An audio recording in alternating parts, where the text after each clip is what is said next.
ओम नारायण नारायण नारायण नारायण। सब मित्रों को राम राम। सबका स्वागत है दोस्तों, कैसे हैं आप सब। तो दोस्तों अभी हम बात करने वाले हैं कोबरा काय वेब सीरीज के बारे में। कल 30 मई को कराटे किड फिल्म सीरीज की छठी फिल्म थिएटर में रिलीज होने वाली है। तो आज मैंने सोचा कि किसी भी परिस्थिति में इस वेब सीरीज का रिव्यू तो डालना ही डालना है चैनल पर। और इसके थोड़ी ही देर के बाद में मैं कराटे किड फिल्म सीरीज की पहली जो 5 फिल्में हैं उनका भी रिव्यू एक साथ में डालने वाला हूं। अभी इस वीडियो में केवल कोबरा काय वेब सीरीज के बारे में हम चर्चा करने वाले हैं। वैसे ये सीरीज मैंने करीब 2 या ढाई महीने पहले ही देख करके कंप्लीट कर दी थी। देखिए ये कोबरा काय सीरीज़ शायद अटैक ऑन टाइटन के बाद में सबसे ज़्यादा रिकमेंड की गई वेब सीरीज़ है हमारे चैनल पर। कितनी बार कितने मित्रों ने पिछले कुछ वर्षों में इसे रिकमेंड किया है मुझे ही याद नहीं। बहुत बहुत बार रिकमेंड किया गया और मैं हर बार इग्नोर कर देता था क्योंकि पता नहीं अंदर से रुचि नहीं बन रही थी। एक तो वैसे भी कराटे वगैरह में मेरा कुछ खास ऐसा इंटरेस्ट है नहीं, और एक बार मैंने ऐसा क्लिक भी कर दिया था पहले एपिसोड पर। शायद कुछ 1 या 2 मिनट मैंने देखा भी पर फिर बंद कर दिया। जिस भी कारण से पता नहीं उस समय मेरी रुचि नहीं बन रही थी देखने की। फिर अभी कुछ 2 ढाई महीने पहले एक बार फिर से नेटफ्लिक्स पर सामने आया रिकमेंडेशन में कोबरा काय वेब सीरीज़, क्योंकि छठा सीज़न रिलीज़ हो गया था। उसके सारे के सारे एपिसोड्स आ गए थे इस वर्ष 2025 फरवरी में। तो फिर से एक बार सामने आई तो मुझे लगा कि यार चलो देख लेते हैं, समय है। और फिर मैंने देखना शुरू किया। पहला एपिसोड पूरा हुआ, मेरा इंटरेस्ट बना। जॉनी लॉरेंस का कैरेक्टर, उसके साथ में डैनियल लरूसो, उन दोनों के बीच की जो नोक झोंक है, कुछ लगा कि यार कुछ तो इंटरेस्टिंग हो रहा है। फिर उसके बाद में सेकंड एपिसोड शुरू हुआ। पहले सीज़न की मैं बात कर रहा हूँ। 6 सीज़न है और 6 सीज़न में 65 एपिसोड्स है। और मैं पहले ही बता दूँ, चलो दूसरा एपिसोड जब शुरू होता है ना, उसके दूसरे एपिसोड में जब कोबरा काय डोजो शुरू कर देता है जॉनी लॉरेंस, मिगेल को वो सिखाना शुरू करता है। और वहाँ पर सिखाते हुए पहला जो इंटरेक्शन है मिगेल के साथ में, वो सीन जब मैंने देखा भाई, उसी समय मैं ये समझ लीजिए कि जैसे हार गया। मैं अंदर से यही सोच रहा था कि भाई अब मैं इस सीरीज़ का हो गया, मुझे अब कुछ दूसरा नहीं देखना, अब मैं बस ये सीरीज़ कंप्लीट करने वाला हूँ। पहले सीज़न का दूसरा एपिसोड, वहाँ पर मिगेल को जब सिखाना शुरू करता है ना जॉनी लॉरेंस, में उस सीन की बात कर रहा हूँ। क्या गज़ब की बात जॉनी लॉरेंस ने वहाँ पर कही है। और वहाँ पर मेरा इतना इंटरेस्ट बन गया सीरीज़ में, इतना इंटरेस्ट बन गया, फिर मैं जस्ट देखते गया। 65 एपिसोड्स, मुझे याद नहीं मैंने कितने दिनों में कंप्लीट किए, 7, 8, 9, 10 मैंने गिना नहीं, पर बस मैंने कंप्लीट कर दिया। मैं इसको नहीं छोड़ पाया उसके बाद में। इतनी इंटरेस्टिंग सीरीज़।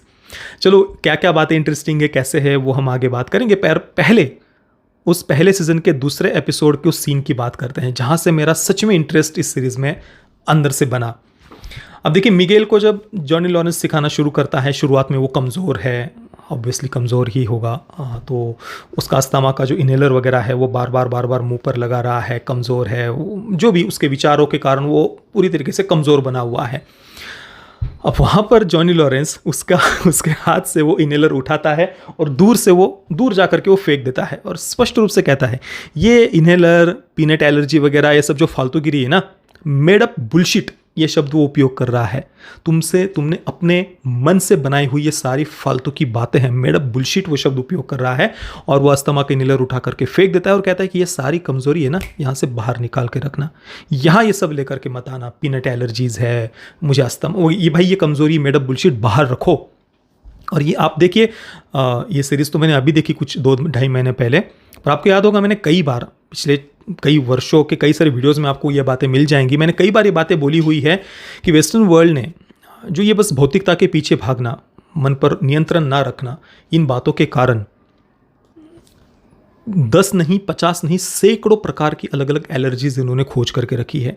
और ये इस एक्सट्रीम लेवल पर जा चुकी है कमज़ोरियाँ, ये एलर्जीज, कि जस्ट वो कोई पदार्थ खा लेने से व्यक्ति की मृत्यु तक हो जा रही है। चाहे वो पीनट एलर्जी हो, पाइनएप्पल एलर्जी हो। आपने हाल ही के समय में बहुत सारी वेब सीरीज़ में ये बातें देखी होंगी। तो फूड एलर्जीज़, अलग अलग प्रकार के 50 नहीं, सैकड़ों अलग अलग प्रकार के फोबियाज़, कि मुझे घर से बाहर में पैर रखूँगा तो मैं बिल्कुल ट्रोमा में चला जाऊँगा, बेहोश हो जाऊँगा, मैं घर से बाहर पैर नहीं रख पा रहा हूँ। इस फोबिया को लेकर के भारत में भी कुछ वामपंथी फिल्म मेकर्स ने इसको नॉर्मलाइज करने के लिए फिल्में वगैरह बनाई हुई है। हाँ, तो 50 नहीं सैकड़ों अलग अलग प्रकार के फोबियाज, सैकड़ों प्रकार की फूड एलर्जीज, और हर एक अलग अलग जो मेंटल कंडीशन है, आपका कहीं पर भी कुछ विचार बन रहा हो, एक पर्टिकुलर दिशा में आपके कुछ विचार बन रहे हैं, तो उस विचारों के साथ में एक अलग मेंटल कंडीशन बना दी और उसको एक अलग बीमारी का नाम दे दिया कि बात तुमको ये मेंटल कंडीशन है, ये मेंटल कंडीशन है, और ताकि आप उन विचारों के साथ में जुड़ जाए और आप उससे कभी बाहर ही ना निकल पाए। और फार्मा इंडस्ट्री के लिए एक और नया एक ग्राहक, कस्टमर उनके लिए तैयार हो जाता है जीवन भर के लिए। तो यहाँ पर आप देखिए मिगेल को वो स्पष्ट रूप से ये बातें कह रहा है कि ये सब जो अपना अस्थमा, पीनट एलर्जीज वगैरह है ना, ये सब मेड अप बुलशिट बाहर निकाल के रख के आना। तो इसके बाद में मिगेल कहता है कि नहीं नहीं, ये सच में मेडिकल प्रॉब्लम है मेरी। और इसके बाद फिर जॉनी लॉरेंस उसको क्या कह रहा है, if you are not aggressive you are being pussy and you don't wanna be a pussy, you wanna have balls. तो पुसी मतलब वही लड़कियों की तरह हरकतें करना, तो पुरुषों की तरह तुम्हें बर्ताव करना चाहिए, ये क्या लड़कियों की तरह तुम हरकतें कर रहे हो। तो इसके बाद मिगेल कहता है कि you are doing a lot of genderizing, तुम ये जेंडर को लेकर के जो तुम तंज कस रहे हो ना, ये बहुत गलत बात है। हमारे गाइडेंस काउंसलर ने ये बातें कहा है कि भाई ऐसे सेक्सिस्ट बातें नहीं कहनी चाहिए, और ऐसे सेक्सिस्ट वर्ल्ड व्यू के कारण दूसरे ट्रिगर हो सकते हैं, दूसरों को परेशानी हो सकती है। तो जॉनी लॉरेंस उसके बाद में और ज़्यादा एग्रेसिव होकर के उसको टोंट मार रहा है कि भाई ये तुम्हारी जो काउंसलिंग वगैरह की जो फालतू बातें हैं ना, ये सब यहाँ से बाहर रखो, ये सब फालतू की बातें मत सुनना। उस सीन को जब मैंने देखा ना भाई, मैं वहीं पर सोचा भाई बस जॉनी लॉरेंस का कैरेक्टर भाई इतना इंटरेस्टिंग कैरेक्टर है, जो बातें वो कह रहा है, मैं वहीं पर बस सीरीज़ में मेरा इंटरेस्ट बन गया था। इसके बाद में जब छठा एपिसोड आता है पहले सीज़न का ही, दिमित्री के साथ में उसका जो चर्चा है ना, वो कितनी इंटरेस्टिंग है आप देखिए। उससे पहले जब सब वैसे जो बच्चे परेशान हैं, दुखी हैं स्कूल में वगैरह, दूसरे जो उनको चिढ़ाते हैं, इस प्रकार के जो बच्चे हैं वो सब उन कोबरा काय में आ चुके हैं सीखने के लिए। और यहाँ पर जॉनी लॉरेंस का कैरेक्टर उनको ताने मार रहा है, किसी की आगे आई हुई तोंद को लेकर के, किसी के ओठों को लेकर के, किसी की शर्ट को लेकर के। एक जगह पर वो कह रहा है दिमित्री से ही, अच्छी शर्ट है तुम्हारी। तो दिमित्री कहता है कि थैंक यू। वो कहता है कि नहीं, मजाक कर रहा हूँ मैं, बहुत घटिया शर्ट है तुम्हारी। उसके बाद अगले एक लड़की को कहता है कि अगर दांत बाहर हो ना तो फिर ऐसे क्या वो मुस्कुराना नहीं चाहिए बाचे खिला करके दांत बाहर हो तो। एक लड़का आगे होता है कि तुम्हारी तरफ देख करके ही मैं वर्जिन फील कर रहा हूँ। तो ये वर्जिनिटी को लेकर के मैंने एडोलसेंस की वेब सीरीज़ में आपको बताया। देखिए पुरुषत्व की तरफ, मस्कुलिनिटी की तरफ देखने का जो दृष्टिकोण है ना, वो वेस्ट का और भारत का पूरी तरीके से अलग है। वहाँ पर अगर आप वर्जिन हो तो आपको तुच्छ दृष्टि से देखा जाएगा। तो जॉनी लॉरेंस का कैरेक्टर वही वेस्टर्न मैस्कुलिनिटी की दृष्टि से ही वो पूरा उसकी थॉट प्रोसेस उन्होंने दिखाई है। उसकी कोई सारी की सारी बातें गलत नहीं है, परंतु ये जो वर्जिनिटी को लेकर के उनकी जो बातें हैं ना, वेस्टर्न वर्ल्ड की पुरुषत्व की तरफ देखने का जो दृष्टिकोण है, इसके भयावह परिणाम भी वो आज भुगत रहे हैं। इसी कारण से एडोलसेंस जैसी वेब सीरीज़ वो बना रहे हैं, परंतु वो कितनी भयानक है एडोलसेंस वेब सीरीज़ वो मैं आपको आगे बताऊंगा। पर हाँ, जो वर्जिनिटी वाली बात है ना, वो वेस्टर्न वर्ल्ड का जो पुरुषत्व की तरफ देखने का जो दृष्टिकोण है वो पूरी तरीके से गलत है। पर जॉनी लॉरेंस उसी थॉट प्रोसेस से उसे दिखाया है। तो किसी भी कमज़ोर लड़के को देख करके वो ताना मार रहा है कि भाई तेरी तरफ तो देखकर ही मुझे वर्जिन जैसा फील हो रहा है।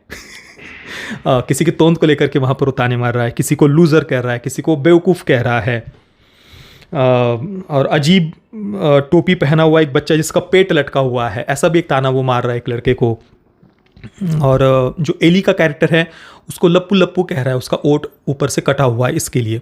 तो दिमित्री को गुस्सा आता है और वो वहीं पर कहता है कि ये तुम गलत कर रहे हो, ऐसे किसी के शरीर का, शक्ल सूरत का मजाक नहीं उड़ाना चाहिए। इस प्रकार की बात दिमित्री वहाँ पर कह रहा है। तो जॉनी कहता है कि मतलब अभी मुझे इसके ओठों का उल्लेख भी नहीं करना चाहिए क्या? एली के ओठों का क्या मुझे उल्लेख भी नहीं करना चाहिए? तो दिमित्री कहता है कि नहीं, बिल्कुल नहीं करना चाहिए। तो जॉनी कहता है कि ये तुम्हें स्कूल में सिखाते होंगे, पर रियल लाइफ ऐसी नहीं होती। असली दुनिया कोई, अगर मैं पर्टिकुलर डायलॉग आपको बताऊं तो वो कहता है कि असली दुनिया में तुम दूसरों से तमीज़ की उम्मीद नहीं कर सकते। हिंदी में अगर मैं आपको बताऊं तो तुम दूसरों से सम्मान की अपेक्षा नहीं कर सकते असली दुनिया में। तो रियल लाइफ में आना सीखो। अगर मजाक नहीं झेल सकते तो तुम मार क्या झेलोगे फिर? तुम्हें विचार अगर तुम्हें अंदर से कमज़ोर बना दे रहे हैं, डिप्रेशन में डाल दे रहे हैं, तो ये तुम्हारी मूर्खता है। तो अपनी कमज़ोरी को उखाड़ करके फेंको। तो दिमित्री आगे कहता है कि फिर हम पुलिस बुला लेंगे, सबको पता है कि नाजी कैसे हार गए थे। इस प्रकार की बातें दिमित्री वहाँ पर कर रहा है। अब देखिए, ऑब्वियसली जॉनी लॉरेंस की बातें बहुत कठोर लगती है और लॉजिकल बात तो यही है कि हमें किसी का भी मजाक नहीं उड़ाना चाहिए, ना उसके बोलने को लेकर, ना शरीर को लेकर, ना रंग को लेकर, ना रूप को लेकर। ऑब्वियसली हमें किसी को भी शरीर के ऊपर ताने किसी को नहीं मारनी चाहिए। पर ये हो गई हमारी व्यक्तिगत बात। दुनिया से हम ये अपेक्षा नहीं कर सकते कि सब अच्छे होकर के ही जिए। भाई दुनिया है, वो तो कठोरता से ही व्यवहार करेगी, तो हमें उसके लिए तैयार होना है। अब जॉनी लॉरेंस उन्हें सिखा रहा है तो उसका कर्तव्य है कि वो अपने स्टूडेंट्स को दुनिया की कठिनाइयों से जूझना सिखाए, दुनिया की कठिनाइयों का सामना करना सिखाए।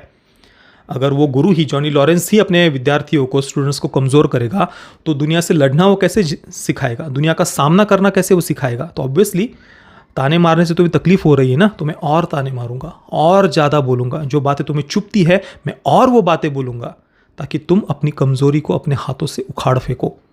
और उसके बाद आप देखिए एली का ट्रांसफॉर्मेशन, वो पूरा एकदम उल्टा। एली उसके बाद में वो mohawk या पता नहीं कौन सी हेयर स्टाइल कहते हैं, मुर्गे जैसी, वो बना करके आ जाता है और फिर दूसरों की बातें वो सुनना ही छोड़ देता है। उसको ऑटिस्टिक पहले बताया था। एक मैंने कहा ना, सैकड़ों अलग अलग प्रकार की मेंटल कंडीशंस को नाम इन्होंने दे करके रखे हैं वेस्टर्न वर्ल्ड ने, वेस्टर्न साइकोलॉजी ने, पश्चिमी मनोविज्ञान ने। आपका कोई एक पर्टिकुलर, आप किसी से बात नहीं कर रहे या आपकी समाज में घुलने मिलने की आपकी कुछ रुचि नहीं होती तो उसकी एक अलग मेंटल कंडीशन। आपको स्वच्छता की आदत, आपके मन में स्वच्छता के विचार है तो उसको एक अलग मेंटल कंडीशन। तुमको ओसीडी वगैरह है वगैरह, जो कुछ भी है भाई, इतने सारे सैकड़ों अलग अलग प्रकार की मेंटल कंडीशन। तो ये जो एली का कैरेक्टर, उसको पहले ऑटिस्टिक बताया था। सोशल लोगों के साथ में घुलना मिलना वगैरह ये सब बातें, वो कोई कुछ बोल देता है तो मन पर बहुत असर हो जाता है तो अंत में विचार ही ना। और जॉनी लॉरेंस उसको जब वो कठोरता से उसके साथ वो व्यवहार कर रहा है और ज़्यादा बार बार उसको लप्पू लप्पू लप्पू बोल रहा है, वो निकाल देता है उन बातों को दिमाग से कि नहीं यार ठीक है, शब्द ही तो है ना, बोल रहे हैं ना, मैं क्यों उससे कमज़ोर बनूं। और एली बदल जाता है। हालांकि मैं ये नहीं कह रहा कि वो छपरियों जैसे हेयर स्टाइल करके आ गए वो बात कोई सही है ना, वो गलत ही है। पर आप इसके पीछे का अर्थ समझिए कि अगर आप चाहे तो अपनी कमज़ोरियों को खुद उठा करके बाहर फेंक सकते हैं। परंतु एक बहुत बड़ा लेफ्ट का इकोसिस्टम, वोक्स का इकोसिस्टम ऐसा है जो आपकी कमज़ोरियों को रोमांटिसाइज करता है। वो आपको कमज़ोर बना करके रखना चाहता है। आपको उनकी बातें मीठी लगेंगी कि हाँ यार ये कितनी प्यारी बातें बोल रहे हैं, हाँ यार ये मेरी कमज़ोरियों को समझ रहे हैं, हाँ यार ये, वो तो मीठी मीठी बातें बोलेंगी, हाँ यार तुमको ये प्रॉब्लम है, वो तुम्हारी प्रॉब्लम्स को और रोमांटिसाइज करेंगे, तुमको और उससे में धंसा करके रखना चाहेंगे, क्योंकि तुम उनके बिजनेस हो। फार्मा इंडस्ट्री को एक पूरा काउंसलिंग की इनकी जो खेल चलता है उसके पीछे पूरी इनकी एक इंडस्ट्री लगी हुई है। वो बातें कितनी जॉनी लॉरेंस, अब देखिए ऑब्वियसली मैंने जब कोबरा kai सीरीज़ देखी थी तब तक मैंने कराटे किड फिल्म सीरीज़ नहीं देखी थी। मुझे कुछ भी पता नहीं था भाई। कुछ बीच में फ्लैशबैक सीन्स भी आ रहे थे ना कोबरा kai सीरीज़ देखते हुए, तो मुझे लग रहा था शायद इन्होंने कुछ सिमिलर से चेहरे वाले कुछ बाल कलाकारों को लिया होगा और कुछ ऐसे थोड़ा पुरानी समय की लगे वो सीन्स इस प्रकार से शूट किए होंगे, वो दिखाए होंगे। मुझे नहीं पता था कि वो कराटे किड फिल्म सीरीज़ के सीन्स है। मैंने नहीं देखी थी पुरानी फिल्में तब तक, कोबरा kai फिल्म सीरीज़ जब मैं देख रहा था तो मुझे नहीं पता था कि भाई जॉनी लॉरेंस का कैरेक्टर पहले सीजन में उसको नेगेटिव दिखाया था। सॉरी, पहली फिल्म में 1984 की जो पहली फिल्म थी उसमें वो विलन था, मुझे नहीं पता था तब तक भी। तो मैं जॉनी लॉरेंस को एक मेन कैरेक्टर है भाई, ठीक है, डेनियल लरूसो के साथ में उसकी नोकझोंक चल रही है, पर फिर भी मैं उसको एक सकारात्मक पात्र के रूप में ही देख रहा था। और वैसे देखा जाए तो कोबरा kai ये जो सीरीज़ है उसको ऑफिशियली एक रिडम्पशन आर्क ही कहा गया है जॉनी लॉरेंस का। और साथ में ही जो सबसे निगेटिव कैरेक्टर रहा है इस सीरीज़ का, जॉन क्रीज का, उसको तक एक पॉजिटिव टच छठे सीजन के एंड में उन्होंने दिया है, जो बिल्कुल कठिन लग रहा था शुरुआत में। जॉन क्रीज का कैरेक्टर जब हम देखते हैं उसको जितना कठोर दिखाया है, उसको उस कठोरता से बाहर ला करके एक पॉजिटिव टच देना बहुत कठिन था, पर वो उन्होंने छठे सीजन में किया है। जॉनी लॉरेंस की कुछ बातें शुरुआत में हमें कठोर लगती है, परंतु धीरे धीरे उस कैरेक्टर को भी पॉजिटिव टच ही वो आगे देते गए हैं। मुझे पता नहीं था तब तक भी कि पहले सीजन में नेगेटिव कैरेक्टर था। मैं तो वो जो बातें बोल रहा था भाई मुझे इतनी पसंद आ रही थी कि भाई सही बात है, जिसने जीवन की कठिनाइयाँ सही हुई है उसका जीवन की तरफ देखने का यही दृष्टिकोण होगा कि अपनी कमजोरियों को खुद उखाड़ फेंको। हाँ, अब एक जो एलिट वर्ग है, ठीक है, वो काउंसलिंग खेल सकते हैं, हाँ, सैकड़ों हज़ारों डॉलर की, वो लाखों रुपए की वो खर्च कर सकते हैं फार्मा इंडस्ट्री के ऊपर, डिप्रेशन एंग्जाइटी की पिल्स के ऊपर। एक जो सामान्य व्यक्ति है वो अपनी कठिनाइयों का सामना खुद करना सीखता है, प्रॉब्लम्स को खुद फेस करना सीखता है। तो जॉनी लॉरेंस जो बातें बोल रहा था वो बहुत महत्वपूर्ण है, भले वो किसी को कितनी भी कठोर क्यों ना लगे। जीवन जीने का यही तरीका, यही सेम बातें मैंने एडोलसेंस के हमारे रिव्यू में भी बताई है। एडोलसेंस वेब सीरीज इसके एग्जैक्टली अपोजिट है। वहाँ पर उसके मुख्य पात्र जो बच्चा है उसको नल्ला कह दिया था, बराबर ना, नल्ला कह दिया था, तो वो खून कर देता है एक बच्ची का। अब जिस बच्ची का खून हुआ है उसके माता पिता की पीड़ा वो एडोलसेंस में नहीं दिखाई। यहाँ पर जिस बच्चे ने खून किया है उसके पेरेंट्स की पीड़ा, उनकी समस्या वगैरह, उस पॉइंट ऑफ व्यू से वो सब बातें दिखा रहे हैं। और नल्ला कहना ये कितनी भयानक बात है, स्कूल बुलिंग कितनी भयानक बात है, ये बात वो इसको एक बच्चों को और ज़्यादा कमज़ोर कर रहे हैं। देखिए, मजाक करना, किसी का मजाक उड़ाना, ये बातें गलत ही है, पर आप दुनिया से एक्सपेक्ट नहीं कर सकते कि वो कैसे व्यवहार करे। आपको अपने आप को झंझट प्रूफ बनाना होगा। हम अपने आप को बदलना हमारे हाथ में है, दूसरों को बदलना हमारे हाथ में नहीं है। कोई कुछ बोल रहा है और इसका आप अपने आप पर असर करके फिर आप कहें कि मैं डिप्रेशन में चला गया, मैं एंग्जाइटी में चला गया, तो तुम ये अपने हाथ से अपने आप को कमज़ोर कर रहे हो। अपने विचार बदलना अपने हाथ में है। तुम इसके पीछे कितने भी बड़े बड़े केमिकल्स के नाम लगा दो, चलो डिप्रेशन, एंग्जाइटी, भय, शोक, चिंता, ये छोटी शब्द छोड़ दो, सबसे एक्सट्रीम लेवल पर जाते हैं चलो डिप्रेशन की, सुसाइडल थॉट्स में भी कोई व्यक्ति हो ना। मैंने अपने जीवन में स्वयं कई अनुभव देखे हैं। जब मैं अपने गुरुदेव के आश्रम में था, कई सारे ऐसे लोग जो बिल्कुल आत्महत्या के विचार और वैसे कुछ गलत कदम उठाने जा रहे थे, परंतु उसी समय सत्संग का कोई वचन सुन लिया, कोई सच्चास्त्र पढ़ लिया, किसी महापुरुष का कोई चरित्र पढ़ने में आ गया, कोई अच्छा मोटिवेशनल वीडियो देख लिया, कोई एक वाक्य सुन लिया, और एकदम से उनकी वो थॉट प्रोसेस, उनके मन में जो भय, शोक, चिंता के जो विचार थे, डिप्रेशन, एंग्जाइटी, जो भी आप एक्सट्रीम लेवल की जो बातें हैं, वो सब विचार एक क्षण में बदल जाते हैं और व्यक्ति उन विचारों से बाहर निकल जाता है।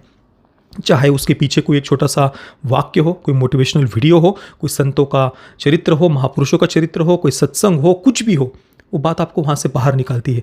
क्या उस समय किसी ने उसको कोई पिल दी थी, कोई डिप्रेशन, एंग्जाइटी की पिल्स दी थी, कुछ अलग केमिकल उसके शरीर में इंजेक्ट किया था? नहीं, पर विचारों में परिवर्तन आया। अंततः जीवन क्या है? हमारे विचार ही है। आज आप भय में हैं, शोक में हैं, चिंता में, तो वो क्या है? विचार ही है। विचारों से ही, विचारों के जाल में हम अपने आप को बांध लेते हैं। अगर हम चाहे तो उसी क्षण हम अपने आप को बदल सकते हैं। तो एली बदलता है, छपरियों की तरह हेयर स्टाइल कर रहा है, वो गलत है। वो पॉजिटिव और ज़्यादा पॉजिटिव वे में अपने आप को बदल सकता था। पर चलो, यहाँ पर सीरीज से सब कुछ हम जैसे सोच रहे हैं वैसा ही सब कुछ हो सीरीज में आवश्यक नहीं है, परंतु एक सही तरीके से वो बातें वो कही गई है जॉनी लॉरेंस के कैरेक्टर के द्वारा। और देखिए दोस्तों, मैंने जो बातें कही उसका अर्थ ये नहीं है कि मैं एलोपैथी या फिर किसी भी उपचार पद्धति का विरोध कर रहा हूँ, ऐसा बिल्कुल भी नहीं है। देश काल परिस्थिति के अनुसार सही गलत का निर्णय लेकर के, अपने विवेक का उपयोग करके जो भी आपको उचित लगे वो बिल्कुल करना चाहिए। मैं किसी उपचार पद्धति के विरोध की बात नहीं कर रहा। यहाँ बात है जीवन की तरफ देखने का आपका दृष्टिकोण कैसा है। आप एक बहुत बड़ा प्रॉब्लम क्रिएट कर ले, उसकी अपेक्षा पहले से ही जीवन की तरफ देखने का दृष्टिकोण ऐसा रखे कि उस एक्सट्रीम प्रॉब्लम के जोन में आप जाए ही ना। तो उस जीवन की तरफ देखने के दृष्टिकोण की ये बात है। अब ये जो शुरुआत में ये देख रहा था, पर पहले सीजन का जहाँ पर एंड होता है, जॉनी लॉरेंस के कैरेक्टर को थोड़ा सा एक निगेटिव टच हम देखते हैं कि उसकी वो जो कठोरता है उसको थोड़ा निगेटिव एक टच वहाँ पर दिया गया है। और जैसे कि मैंने कहा, मैंने फिल्में नहीं देखी थी, तब तक मुझे पता नहीं था जॉनी लॉरेंस के कैरेक्टर का बैकग्राउंड क्या है। परंतु आप धीरे धीरे आगे 1 season, 2 season, 3 season, 4 season, 5 season, 6ठा सीज़न देखते देखते जाएंगे ना। 6ठे सीज़न के एंड में अंततः डैनियल लरूसो को भी आकर के जॉनी लॉरेंस को कोबरा काय की जो बेसिक थीम है, strike first, strike hard, no mercy, पहले मारो, तेज़ मारो, कोई रहम नहीं जो कोबरा काय का जो स्टैंड है या उनकी जो विचारधारा है या जो कुछ भी जीवन के प्रति कठोरता वगैरह जो भी है, डैनियल लरूसो को भी अंततः जॉनी को यही कहना पड़ता है कि ठीक है, तुम अपने विचारों से, अपने तरीके से ही इस परिस्थिति से निकल सकते हो, ये फाइट लड़ सकते हो। तो बिल्कुल कोई अताताई हो ना, सामने कोई बिल्कुल अताताई हो, तो वहाँ पर मर्सी, उसको दया, क्षमा, वो बात वहाँ नहीं चलती। आपको कठोरता से ही उस आताताई का सामना करना पड़ता है। अंततः 6ठे सीजन के एंड में जाकर के वहाँ भी वही उसी कंक्लूजन पर वो बात पहुँच रही है। इसके साथ में ही आप देखिए, जो जॉनी लॉरेंस शुरुआत में बातें कर रहा है ना कि किसी को लप्पू कह रहा है, किसी को ताने मार रहा है, ताकि वो उस कमज़ोरी से बाहर निकले, उस शुद्ध भाव से वो ताने मार रहा है वहाँ पर। तो ये केवल जॉनी लॉरेंस से नहीं, डैनियल लरूसो के जीवन में भी ऐसी एक घटना, उसकी जो बेटी सैम है, समंथा जो भी है, तो उसको भी एक समय में डिप्रेशन वगैरह में थोड़ा चिंता वगैरह में उसको दिखाया है, चिंतित दिखाया है बहुत। तो उसकी डैनियल की ही एक शायद कजिन थी, वेनेसा उसका नाम था। देखिए, चौथे सीज़न का 8वां एपिसोड है। वहाँ पर वो वेनेसा आकर के डैनियल और उसकी पत्नी को सामने बिठा रही है और पूछ रही कि तुम अपने बेटे के साथ, एंथनी के साथ कैसे व्यवहार कर रहे हो, उसको तुम फ़ोन दे रहे हो, तुमने वो देते समय क्या सोचा था, तुम गुस्सा तो नहीं कर रहे हो, तुम बेटी से ऐसा कैसे व्यवहार कर रहे हो, वगैरह वगैरह। जो भी काउंसलिंग वगैरह की जो है वो उस प्रकार से पूछती जा रही है। और वहाँ पर उस बात का मजाक ही उड़ाया है, तो हमने बच्चों को पाला है और तुम आकर के ये क्या मुझे फालतू का ज्ञान दे रही हो। तो वहाँ पर उस बात को मजाक ही उड़ा रहे। डैनियल लरूसो के कैरेक्टर के माध्यम से भी उन्होंने वो बात कही है। तो सीरीज अंततः जो डैनियल लरूसो की जो विचारधारा है, जो मिस्टर मियागी से उसे मिली है, और मिस्टर मियागी को एक प्रकार से ईस्टर्न फिलॉसफी को फॉलो करने वाला दिखाया है। यहाँ पर दो विचारधाराएं आपको देखने को मिलेंगी, एक ईस्टर्न फिलॉसफी है और एक वेस्टर्न। जो जॉन क्रीज का पात्र ले लीजिए, उसकी जो कठोरता है जीवन की वगैरह जो भी है, तो वो उसके सामने मिस्टर मियागी जो है वो ईस्टर्न वर्ल्ड, पूर्वी सभ्यता को एक प्रकार से रिप्रेजेंट कर रहे हैं मिस्टर मियागी। ये बात आपको कराटे किड फिल्म सीरीज़ में भी देखने को मिलेगी। वो मैं उसके रिव्यू में उस मिस्टर मियागी के बारे में विस्तार से चर्चा करूंगा। मैं उन्हें यहाँ पर उसके बारे में मैं चर्चा नहीं करने वाला, पर अंततः वो एक पूर्व की सभ्यता को रिप्रेजेंट कर रहा है डैनियल लरूसो, और मिस्टर मियागी उसके जो गुरु है वो। तो मिस्टर मियागी को अगर आप देखेंगे तो चित्त की एकाग्रता, संयम, आदर्शों का महत्व, मूल्यों का महत्व, एग्रेसिव ना होना, ये वो बात पूर्व की सभ्यता के रूप में वहाँ पर वो मिस्टर मियागी के माध्यम से प्रस्तुत कर रहे हैं। जो जापानी है मिस्टर मियागी, हालांकि है अमेरिकन, जापानीज अमेरिकन है। चलो, मिस्टर मियागी के बारे में कराटे किड के फिल्म सीरीज़ के रिव्यू में बात करूँगा, मैं वहाँ नहीं जा रहा। पर अंत में आकर के सीरीज़ एक बैलेंस अप्रोच जीवन के प्रति होना चाहिए, ये कहने का प्रयास करती है। अगर आप भारतीय सभ्यता को देखेंगे ना, तो हमारी सभ्यता ऑलरेडी इस बैलेंस्ड अप्रोच की ही, उसी प्रकार से ही हमारी सभ्यता का दर्शन रहा है जीवन की तरफ देखने का। अब आप वेस्टर्न वर्ल्ड को उनकी मस्कुलिनिटी, उनका फेमिनिज्म की तरफ, पुरुषत्व की तरफ देखने का या फेमिनिज्म की तरफ देखने का उनका जो दृष्टिकोण है वो अगर आप देखेंगे और उसकी तुलना भारतीय दर्शन से करेंगे ना, तो आपको ऑलरेडी ये समझ में आएगा कि भारतीय दर्शन ऑलरेडी बहुत बैलेंस्ड है। हम पुरुषत्व की बात तो करते हैं, शूरता वीरता की तो बात करते हैं, परंतु शूरता वीरता का अर्थ, पुरुषत्व का अर्थ हम लड़कियों को घुमाना या उनको पार्टियों में घुमाने के लिए लेकर के जाना या वर्जिनिटी को लूज करना, इससे हम पुरुषत्व को नहीं जोड़ते हैं। जो वेस्टर्न वर्ल्ड या जो वेस्टर्न कंजर्वेटिव्स है वो इन बातों को मैस्कुलिनिटी से जोड़ते हैं। इसी कारण से आप देखिए जॉनी लॉरेंस लरूसो नहीं, जॉनी लॉरेंस शुरुआत में मिगेल को जो टोंट मार रहा है ना, वहाँ पर वो इस बातों को लेकर के भी टोंट मार रहा है कि भाई तू पार्टी में लड़कियों को घुमाने नहीं लेकर के जाता क्या। दूसरे एपिसोड में ही जिस सीन की मैंने बात की थी ना, वहाँ पर ये बात भी की जा रही है कि तुम पार्टी में जाते हो तो तुम खुद लड़की को अप्रोच करते हो, किसी हॉट लड़की को तुम खुद अप्रोच करते हो या उसके आने का वेट करते हो। तो मिगेल इस पर कहता है कि मैं तो कभी पार्टी वगैरह में गया ही नहीं। तो जॉनी लॉरेंस उसका वहाँ पर थोड़ा मजाक उड़ा रहा है इस बात को लेकर के। बाद में वो वर्जिनिटी को लेकर के भी तंज कस रहा है। एक बच्चे को देख करके कहता है कि भाई तेरी तरफ तो देखकर ही मैं वर्जिन फील कर रहा हूँ। तो वेस्टर्न वर्ल्ड का पुरुषत्व की तरफ देखने का जो दृष्टिकोण है वो मैंने अडोलसेंस वेब सीरीज़ के रिव्यू में भी आपको बताया था कि वो पुरुषत्व की तरफ उनका जो देखने का दृष्टिकोण है वो भाई तुम लड़कियों को घुमा रहे हो या नहीं, उनको पार्टीज़ वगैरह में साथ में तुम ले जा पा रहे हो या नहीं, तुमने वर्जिनिटी लूज की है या नहीं, ये एक पुरुषत्व की तरफ देखने का उनका दृष्टिकोण है। भारतीय सभ्यता उस प्रकार से नहीं देखती। उल्टा हमारी सभ्यता तो जब हम गुरुकुल में होते हैं या जब शिक्षा प्राप्त कर रहे होते हैं उस समय ब्रह्मचर्य का पालन करने के लिए कहती है, संयमित जीवन जीने के लिए कहती है, साथ में ही वीरता, शूरता, पराक्रम की भी बात हमारी सभ्यता कहती है। तो भारतीय दर्शन ऑलरेडी जीवन की तरफ बैलेंस्ड अप्रोच लेकर के चलने की ही बात करता है। और ये तो हॉलीवुड की हमेशा की ही कमी रही है कि जब भी वो ईस्टर्न फिलॉसफी या पूर्व की सभ्यता की बात करते हैं ना, तब उनको चीन या जापान ही याद आते हैं। वो कभी भारत को वहाँ पर नहीं दिखाएंगे, हिंदू संस्कृति को वहाँ पर नहीं दिखाएंगे। वो बुद्धिज़्म को हिंदू संस्कृति से अलग करके प्रस्तुत करेंगे और वहाँ पर भी चीन और जापान को ही रिप्रेजेंट करेंगे, भारत को नहीं दिखाएंगे, हिंदू संस्कृति को नहीं दिखाएंगे। हिंदू संस्कृति को ज़्यादा से ज़्यादा जस्ट वो कामासूत्रा के बस वो शब्द वही तक सीमित कर दिया है भारतीय सभ्यता को, और लैंड ऑफ कामासूत्र बता दिया है भारत को। और हमारे देश के वामपंथी हो या राष्ट्रवादी हो, वो भी वेस्टर्न कंजर्वेटिव्स की ये जो घिनौना प्रोपेगेंडा है उसी को प्रमोट करते हैं। हमारी पूरी सभ्यता, 4 वेद, 108 उपनिषद, 18 पुराण, 18 स्मृतियाँ, षट दर्शन के षट शास्त्र, गीता, महाभारत, रामायण, महाभारत, 18 गीताएँ, इतने सारे सैकड़ों नहीं हजारों हजारों लाखों लाखों जो ग्रंथ हैं, हमारी सभ्यता का जो ज्ञान का भंडार है, वो सब इग्नोर करके जस्ट भारत को क्या बना दिया? Land of Kamasutra. आप मिस्टर मियागी को देखिए, वो उनकी जो एकाग्रता है, हाँ, उनका जो जीवन के प्रति देखने का जो दृष्टिकोण है, जो संयम है, क्या किसी हिंदू कैरेक्टर को, किसी हिंदू संत को दिखा करके या ऋषि को दिखा करके या योगी को दिखा करके क्या इन बातों को रिप्रेजेंट नहीं किया जा सकता था? वर्ल्ड वॉर 2 में लड़े थे ना मिस्टर मियागी, वर्ल्ड वॉर 2 में तो भारतीय भी लड़े थे। तो क्या वहाँ पर आप किसी भारतीय किसी पात्र को दिखा करके फिर भारत में जो योग है, और बात करें कराटे की, कुंफू की, तो उसकी शुरुआत भी बोधिसत्व जो भारत से थे उन्होंने ही की है। वे ही चीन गए थे बोधिसत्व यहाँ से, तो शुरुआत तो यही से हुई है ना। और इवन आप इंडियन जो एस शंकर की फिल्म है कमल हसन की पहला पार्ट, वहाँ पर आप देखिए कमल हसन का पात्र जो स्वतंत्रता के युद्ध में भी लड़े हैं, स्वतंत्रता सेनानी हैं, तो उनको देखिए किस प्रकार से अपनी अलग अलग विद्याएं वो जानते हैं, युद्ध की अलग अलग कलाएं वो जानते हैं, और उनको भारतीय संस्कृति से जोड़कर दिखाया है डायरेक्टर एस शंकर ने।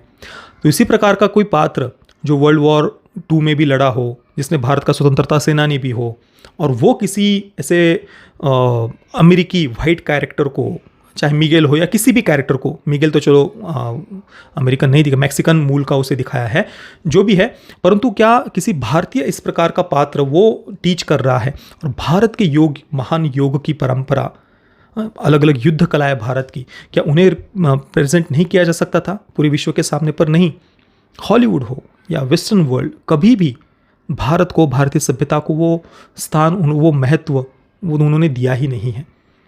जब भी उन्हें पूर्व की सभ्यता की बात दिखानी होती है तो ज़्यादा से ज़्यादा चीन और जापान तक ही सीमित हो जाते हैं। ये हमारा दुर्भाग्य है, और ये हमारा दुर्भाग्य क्यों है? क्योंकि हमने उस प्रकार से अपने आप को प्रस्तुत नहीं किया। चीन हो, जापान हो, चीन ने अपनी फिल्मों के माध्यम से, जापान ने अपनी एनिमे के माध्यम से, अपने कंटेंट के माध्यम से अपने कल्चर को उस प्रकार से प्रेजेंट किया है। इस कारण से हॉलीवुड भी उसी प्रकार से उनको दिखाता है। हमारे फिल्म मेकर्स ने अपने आप को गलत तरीके से प्रस्तुत किया है, तो हम कभी भी उस प्रकार से, हमारे तरफ सम्मान का दृष्टिकोण आता ही नहीं है विश्व का, जिस प्रकार से मिस्टर मियागी की तरफ देख करके कैसे सम्मान आता है हमारे अंदर। तो वही एक एंडिंग में आकर के कोब्रा काय हो या मियागी डोजो हो, दोनों को एक बैलेंस्ड अप्रोच लेकर के जीवन में आगे बढ़ने के कंक्लूजन पर आकर के ये सीरीज़ अंततः समाप्त होती है। बहुत बढ़िया जर्नी थी, 6 सीजन्स थे, 65 एपिसोड्स थे, कब समाप्त हुए पता भी नहीं चला। हाँ, कमी की बात करें तो दूसरे तीसरे सीजन में पता नहीं कौन सा कीड़ा काट गया था, बस इतने किसिंग सीन दूसरे तीसरे सीजन में, बाप रे बाप, वो देख देख करके मेरा सर चकरा गया था कि भाई इनको पहले सीजन के बाद हो क्या गया है। हाँ, दूसरे तीसरे सीजन में भाई बस जस्ट किसिंग सीन, वो अति हो गया था वो। और जो लव ट्रायंगल वगैरह भी, वो कुछ वो ट्रायंगल था या चार एंगल थे, पता नहीं 5 एंगल थे, कितने थे भाई, वो अजीब लग रहा था भाई, वो थोड़ा अति हो गया था। वो 1-2 बातें हैं ऐसी जो हम कमी के रूप में कह सकते हैं। ओवरऑल बहुत अच्छी सीरीज़ थी, बहुत बढ़िया तरीके से लिखे गए कैरेक्टर्स थे, इंटरेस्टिंग कैरेक्टर्स थे जिनके साथ हम इमोशनली जुड़ पाते हैं और हम इस जर्नी में उनके साथ में बने रहते हैं। और अच्छा हुआ मैंने सारे के सारे एपिसोड्स रिलीज़ होने दिए, उसके बाद में इसे देखा, नहीं तो पता नहीं यार, मैं वेट करना पसंद नहीं करता, और एक साथ में देखते हैं तो वो कहानी का फ्लो बना रहता है। मैंने पर्सनली बहुत एंजॉय किया भाई कोब्रा काय सीरीज़ को, कोई सीमा नहीं है उसकी, बहुत ज़्यादा मुझे ये सीरीज़ पसंद आई।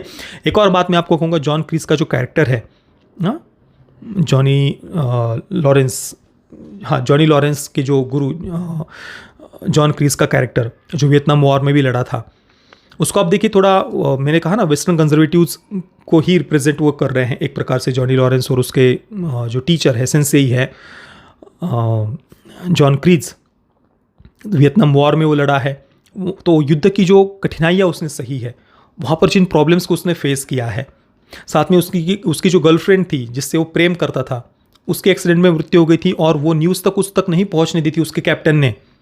तो उसने जिन प्रॉब्लम्स को फेस किया है ना, उसके कारण से उसका जीवन की तरफ देखने का ऐसा दृष्टिकोण बना है जॉन क्रीज का, ये वो दिखा रहे हैं।